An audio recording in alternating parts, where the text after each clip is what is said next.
Leani felt off by the latest development over the past 3 weeks. Not the matters of the royal family or the war or the monster sightings. These developments were the odd kind, the kind she never bothered with, even when adventuring. These developments were because of the 25 recruits of the army she and Jason were building. 25 younger, prettier, and eager female recruits, each constantly making efforts to win over Jason. And while she did join the training and acted as the check for the ones that were, as Jason put it, cheating, she still felt off by it all, even after she had witnessed the way he acted towards them. He has maintained a respectful distance and has refused a few outright after some more bold attempts. His actions towards her haven't changed either, still ready and willing to listen to her and make plans to set up the army or find the limits of the recruits, but still maintained a respectful air between the two of them. She wasn't sure what to do but kept watching as the recruits were doing their shooting practice. Each was given a M4A1, which, according to Jason, was the standard weapon of the army, and was the battle staff he had used when he first arrived, and she even learned how it worked a bit. The real reason she was here and watching will likely be the same reason most of the recruits were slacking off. It was hot today, summer was around the corner, and the suns were bearing down hard, and Jason, in a show of either not understanding decorum or did and was dressed like this intentionally, was dressed in a shirt that was already hugging his skin and gave everyone a show of the tone form of his chest and abdomen. While she did enjoy the show, her eyes landed on one recruit who was now actively not practicing, and said recruit was staring at Jason as he was very actively dressing down a different one for nearly shooting her teammate. Picking up her radio, she pressed the button down and spoke to Jason. "Recruit Khan is staring at you again." She notices him snap his head and point a hand at the recruit, and in a loud and commanding voice, one that carried up and out the firing range he had built, spoke. "Khan, your accuracy is still too low for you to be staring like an apprentice. Get more bullets downrange, use them or lose them." Khan, a bit startled, quickly turned back to the target and started shooting again. But Jason turned back to the recruit he was lecturing, ending it with a pat on the shoulder and likely a few words of encouragement. He planned to get these 25 into soldiers of an acceptable quality, then set them up with 5 acting as leaders, and the other 20 split under them, and have them train the rest of the soldiers.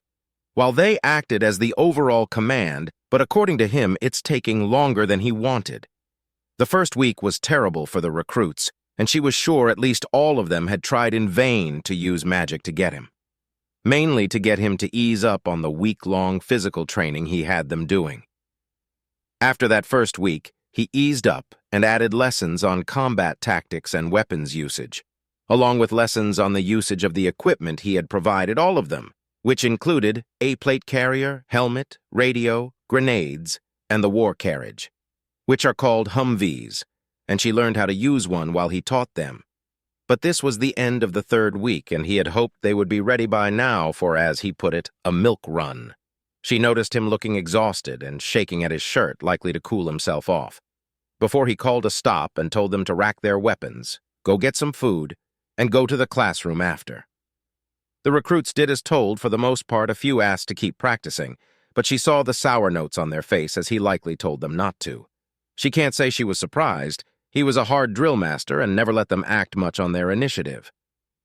As he turned and started walking away from the firing range, she noticed the tiredness on his face. The past 3 weeks were harsh on him most of all, between the lack of sleep from eager recruits and the constant need to keep an eye on them while they learned to use their weapons. He looked drained, and the heat of the day was also bad for him. She was nice and cool thanks to magic, but he couldn't use it. Instead, he walked up to the table she was sitting at and took up the jug she was keeping cold, poured out a cup for himself, and drank deeply.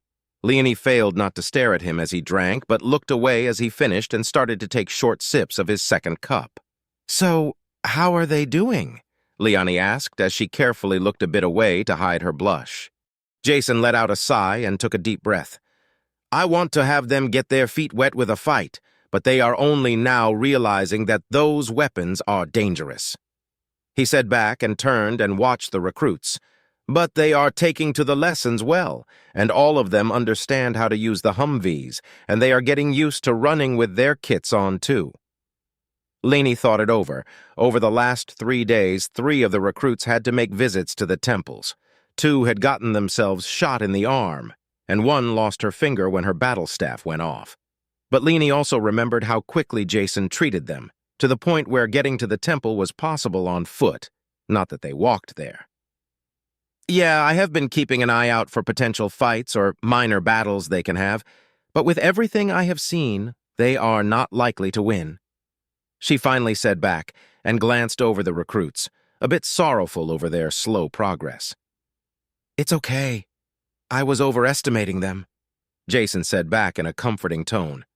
The fact they have come this far on the flying beast excrement of a training schedule is commendable. Leani looked up at him a bit surprised. What? She asked, a bit bewildered. Yeah, basic training is meant to take 22 weeks and more to get the amount of training I got, Jason said back calmly, before drinking his cup of water dry and pouring a new cup. Leani found herself staring at the boggling amount of training he got just to be a soldier, and according to him, he had served and survived for 7 years after that. But as he suddenly looked towards the gates and reflexively reached for his sidearm, she was snapped out of her haze.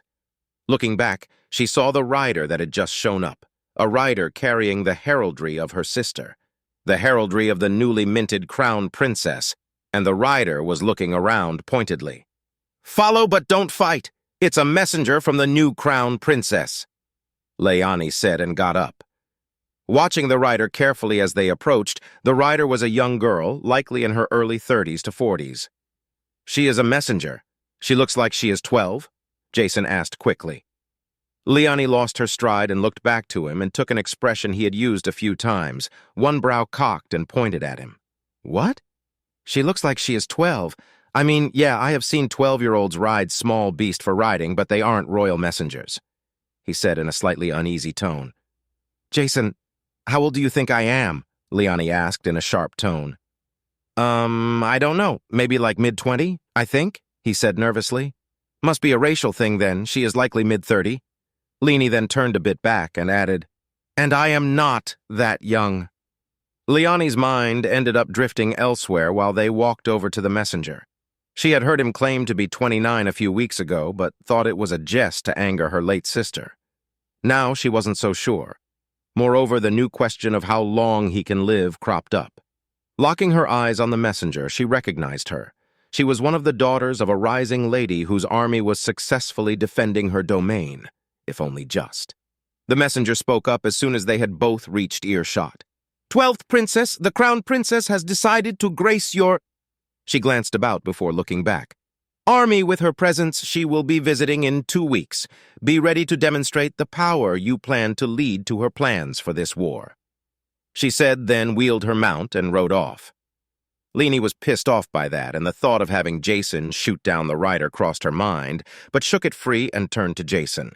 How old are you? She asked directly. 29, he said with a bit of embarrassment. But you look older, so I guess it is a difference between our races. Leani then turned and walked away quickly. Whoa, wait a tick, Jason said, then ran up. You say that, but why is this so important? How long can your kind live for anyway? Leani stopped. Her mind thought about it, but wanted her answer first. Biting her lip to suppress her emotions, she turned to face him. You first. How long can your kind live for?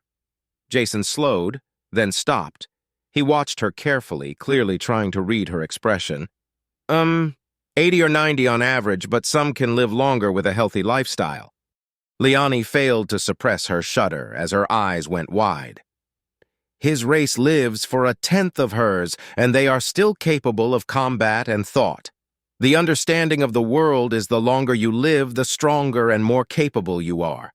And she was only in her early 70s, she still had a lifetime to master more skills and gain power. But he has already lived 1/3 of his life, and she will outlive him by a few centuries.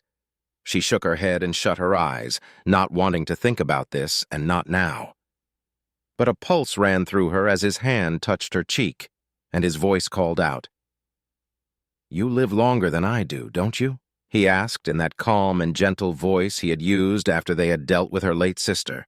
That comforting tone made her feel like things would be all right. She nodded slowly, as her cheeks felt the heat of his body, the hot day's suns still building up his core temperature.